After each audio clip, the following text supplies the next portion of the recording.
आज का हमारा टॉपिक है न्यूट्रोफिल्स। न्यूट्रोफिल्स क्या होता है? न्यूट्रोफिल्स हमारे बॉडी में यानी कि हमारे शरीर में कहाँ पे होता है? न्यूट्रोफिल्स का काम क्या होता है? इस सारी चीज़ों पे इस वीडियो में डिस्कस करेंगे।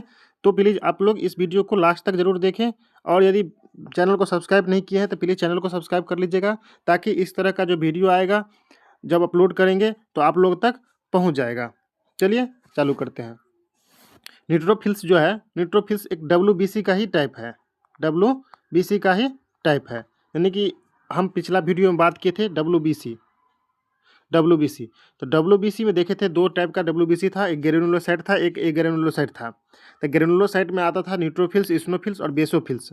तो न्यूट्रोफिल्स जो है आज उसी ग्रेनुलोसाइट के एक जो टाइप है न्यूट्रोफिल्स, इसके बारे में चर्चा करते हैं। न्यूट्रोफिल्स जो है शरीर में पाए जाने वाला सबसे ज़्यादा WBC होती है, यानी कि न्यूट्रोफिल्स जो है हमारे बॉडी में, यानी कि WBC जितना WBC है टोटल 5 प्रकार का हो जाता है। पाँचों प्रकार में सबसे ज़्यादा मात्रा में पाए जाने वाला न्यूट्रोफिल्स ही होती हैं। क्या होता है? न्यूट्रोफिल्स होता है।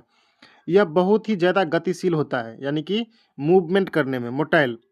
तो न्यूट्रोफिल्स सबसे ज़्यादा मूवमेंट करने वाला सेल होता है और यह सर्वप्रथम किसी भी प्रकार के संक्रमण यानी कि किसी भी प्रकार के इन्फेक्शन, किसी प्रकार का, जैसे कि कहीं पे चोट लग गया, कहीं पे कट लग गया, कहीं पे कोई बैक्टीरियल इन्फेक्शन हो गया, कोई भी इन्फेक्शन हो गया, वहाँ पे न्यूट्रोफिल्स सबसे जल्दी पहुँचते हैं। सबसे पहले यही इन्फेक्शन के अगेंस्ट फाइट करते हैं। यानी कि आप लोग यहाँ दिख रहा है न्यूट्रोफिल्स जो मोस्ट एविडेंट सेल होता है our body and it is most motile cell first reach to the site of the infection.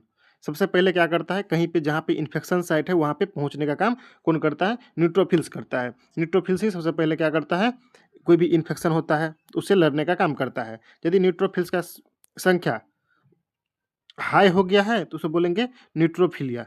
क्या बोलेंगे? न्यूट्रोफिलिया बोलेंगे। यदि न्यूट्रोफिल्स की संख्या लो हो गया है तो उसको बोलेंगे न्यूट्रोपीनिया। क्या बोलेंगे? न्यूट्रोपीनिया बोलेंगे। आगे देखते हैं, जो न्यूट्रोफिल्स का जो एवरेज साइज होता है क्या होता है? 12 to 15 माइक्रोमीटर होता है। 12 to 15 माइक्रोमीटर होता है। न्यूट्रोफिल्स सेल का निर्माण बोन मेरो में होता है। कहाँ पे होता है? बोन मेरो में होता है। फॉर्मेशन ऑफ न्यूट्रोफिल्स, न्यूट्रोफिल्स का जो फॉर्मेशन होता है उस प्रोसेस को बोलते हैं क्या? ग्रेनुलोपोएसिस। क्या बोलते हैं? ग्रेनुलोपोएसिस। जैसे कि हम WBC का दो टाइप देखे थे, ग्रेनुलोसाइट, ए ग्रेनुलोसाइट। तो एक ग्रेनुलोसाइट का ही एक टाइप है न्यूट्रोफिल्स। आप लोग यहाँ दिख रहा है न्यूट्रोफिल्स, जिसमें इसमें ग्रेनुल भी दिख रहा है और इसमें क्या कहते हैं, इसमें न्यूक्लियस भी दिख रहा है। न्यूट्रोफिल्स का निर्माण लगभग 14 दिन में होता है, यानी कि न्यूट्रोफिल्स का जो निर्माण होता है इसमें 14 दिन लगता है। जब ब्लड सर्कुलेशन में आने के बाद 24 आवर्स यानी कि 24 घंटा के बाद नष्ट हो जाता है। यानी कि न्यूट्रोफिल्स का जो लाइफ साइकिल होता है, लाइफ स्पेन होता है 24 घंटा का होता है, यानी कि एक दिन का होता है। यदि ब्लड सर्कुलेशन में आया है, यदि जैसे कि न्यूट्रोफिल्स बनने के बाद ब्लड सर्कुलेशन में आया और 24 घंटा तक कोई इन्फेक्शन वगैरह से बॉडी में हुआ तो वहाँ पे लड़ने के लिए जाएगा। यदि नहीं हुआ तो 24 घंटा में नष्ट हो जाएगा। देखिए न्यूट्रोफिल्स जो है, न्यूट्रोफिल्स को हम PMN कहते हैं, पॉलीमॉर्फोन्यूक्लियर कहते हैं। यानी कि क्यों कहते हैं?